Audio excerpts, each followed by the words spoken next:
Hello, my name is William James. I'm the host of the Bald Book Geek. Today we are talking about the ultimate novel you need to play. Gamers and readers unite in this, The Vampire Masquerade. But first, a word from our sponsor. This video is sponsored by Mountaineer brand for all your bearded shaving and body washing and manly needs. Discount code down below. They're an all-natural company. Links and info, as I said, below.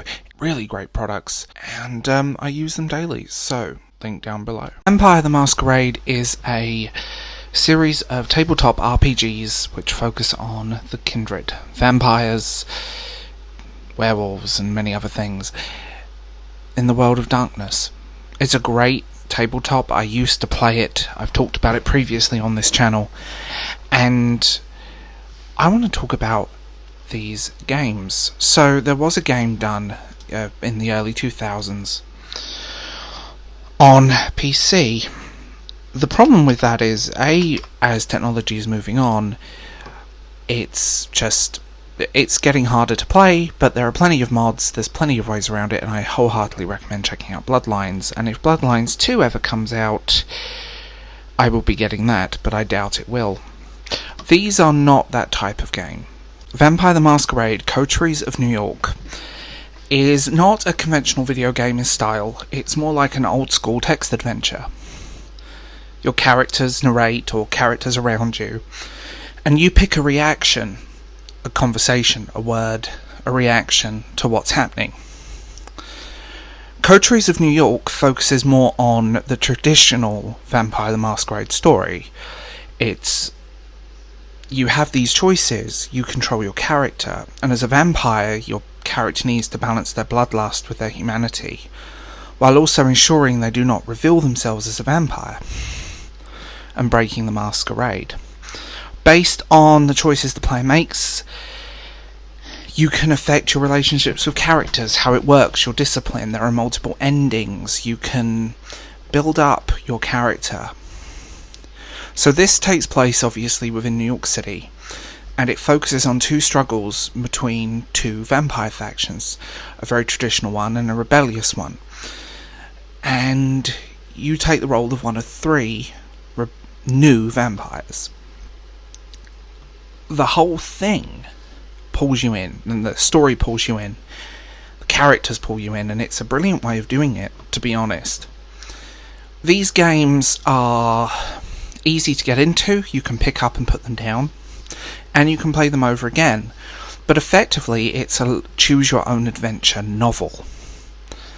And the writing, the characters, it's funny, it's self-aware, it's dark, you deal with countless situations and countless characters who are brilliant. I just love this world, and it's a shame that I don't play the tabletop game anymore. The other game in this set is Shadows of New York, and it's again a visual novel developed by the same publishers, but this is less of a traditional story and more the focus on a vampire and investigating the death of the local leader.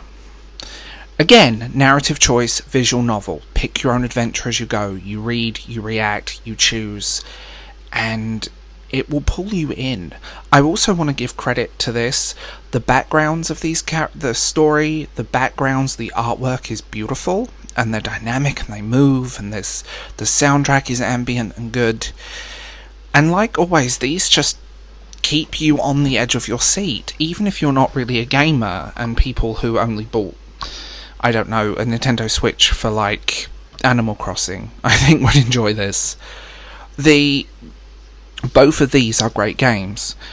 The first one is more, like I said, a traditional Vampire Masquerade story, internal politics, personal struggle, where Shadows of New York is more of a personal story, very much character driven. You play as one character from the start, and you explore New York, investigate the choice, make connections with other characters.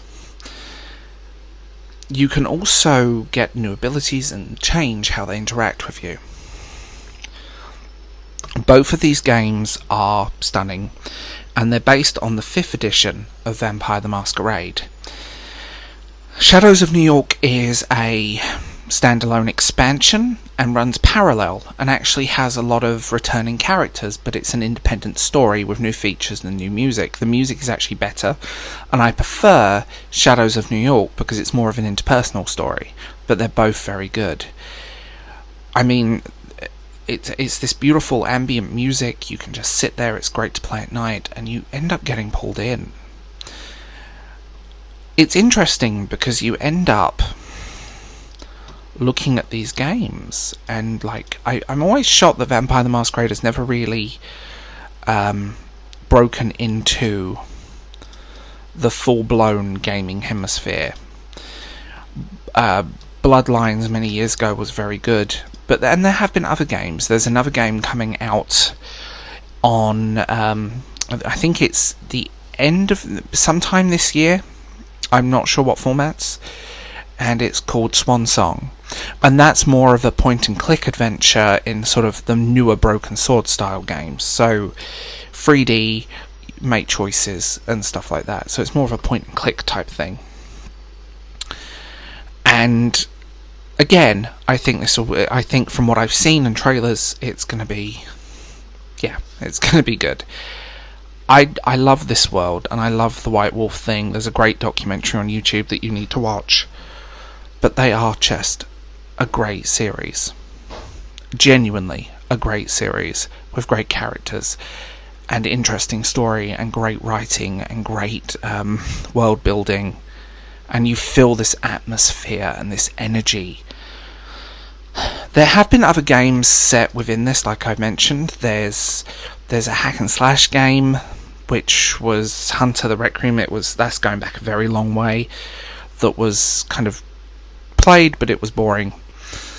And there was also Hunter Reckoning, which was released on PlayStation 2 back in the day. It's strange that these games, that the world of Darkness has never quite broken out, and it's a shame that it's kind of remained quite niche in many ways. An RPG, the tabletop game where you explore personal relationships and characters, as well as the violence and the struggle of humanity against nature. Absolutely brilliant games, absolutely fantastic, and worth getting.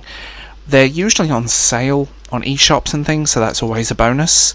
So, I'll put it that way. Always a bonus. And definitely one to look out for. A phenomenal series, and it's nice to go back to that world. And I mean that, it's nice to go back and enjoy that world again.